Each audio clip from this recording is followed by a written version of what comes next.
Hello guys, what's up? So I'm back again for another tutorial video. So in this video, I'm going to show you how to install Git on your PC or laptop. So if you're interested, just keep on watching. But before all that, if you are new to my channel, consider to like and subscribe for more videos like this. And also, you can comment down below if you have something that you want to make a tutorial about.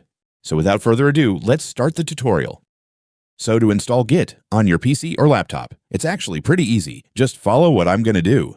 So for the first step, I want you to open Google Chrome or any web browser on your device. And once you're on your browser, the next thing you need to do is go to the official Git website. So just type git-scm.com into your search bar and then open the official website.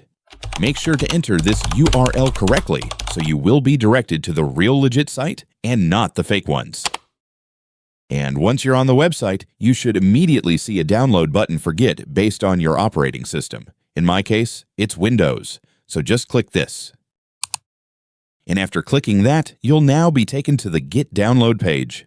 Here, you'll see several download links and versions available. I recommend choosing the latest stable version, which is usually listed at the top, since it contains the newest features, improvements, and bug fixes. And then you'll notice that there are different installer options, such as 64-bit Git for Windows Setup and ARM 64-Git for Windows Setup. If you're using a regular desktop or laptop with an Intel or AMD processor, which is the case for most users, you should download the 64-bit setup version. However, if you're using a device with an ARM-based processor, such as some newer Windows laptops powered by Snapdragon chips, then you should choose the ARM 64 setup version instead. If you're not sure which processor your computer uses, don't worry. For most PCs and laptops, the 64-bit setup option is the correct one to download. So in my case, I'm going to choose the 64-bit setup version and click it to start the download.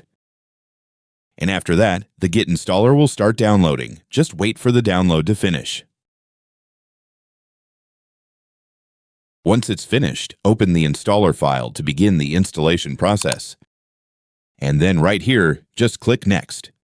And here for this setup. For most users, the default settings are already perfectly fine, so you can simply keep clicking Next through the installation options. And then on this step, you'll be asked to choose your default editor for Git. For this section, I recommend selecting the code editor that you use most often. For example, if you mainly use Visual Studio Code, then I recommend selecting Visual Studio Code here, since Git will use it whenever you need to edit, commit messages, merge conflicts, and other Git-related files. If you use another editor such as Notepad++, Sublime Text, or Visual Studio, you can select that instead. However, if you're not sure what this setting does, it's perfectly fine to leave it at the default option, which is usually Vim. However, if you're not sure what a particular setting does, I recommend leaving it at its default value. And once you reach the final step, click Install. After that, Git will begin installing on your PC. This should only take a few moments, so just wait for it to finish. And once the installation is complete, click Finish. Now that Git is installed, let's make sure it's working properly. So for this, I want you to open Command Prompt. So just type in CMD in your Windows search bar, then press Enter. And then that should automatically open your Command Prompt window. So here in Command Prompt, I just want you to type in this command. And then press Enter. Now, if Git was installed successfully, you should now see the installed version of Git displayed on your screen.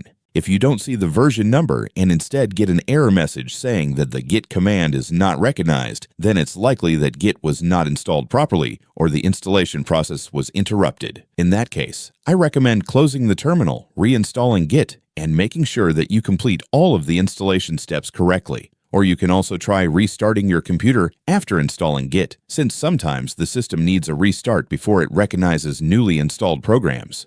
But if you can see the Git version number on your screen like this, then congratulations, Git has been installed successfully and you're ready to start using it.